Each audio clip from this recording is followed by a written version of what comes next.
Би Баянтлаас Сүмийн Төхөн багийн Тэмүүлэн нөхрөлийн анхлагч Отхон Баяр байна. Манлал эмэгтэйчүүдийн нэг нь байна.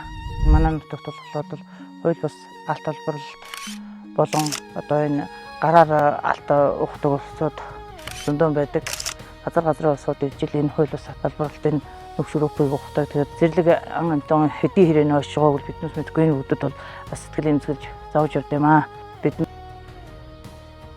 байгаль дэлхийг нөхөн сэргээж болж үлдээсэн, өнгөчсөн, ухсан, гүн гүнзгий, богино янз бүрийн нөхнүүдийн бол асрах хэмжээний хугацаанд 3 дахь жилдээ болж нөхөн сэргээж байна. За нөхөн сэргээгээд эргүүлээ сайхан нөхөн сэргээсэн газар маань бол үрээрэн эргэж шавг гэдэг энэ сайхан ургамал битүүж ургаж байгааг харахад биднээс бас сэтгэл багтам харц бод юм аа.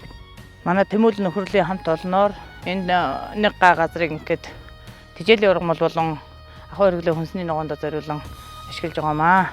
Эрдэнэ шишийг тарьж ургуулж инжлээс эхэлж үзэж байна.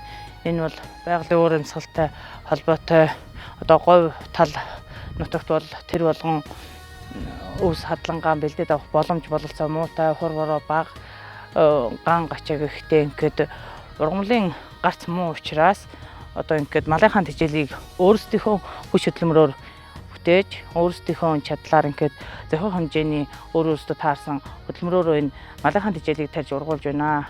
За тэгээд цөлжилтөөс хамгаалан эхний ээлжинд бол манай газраа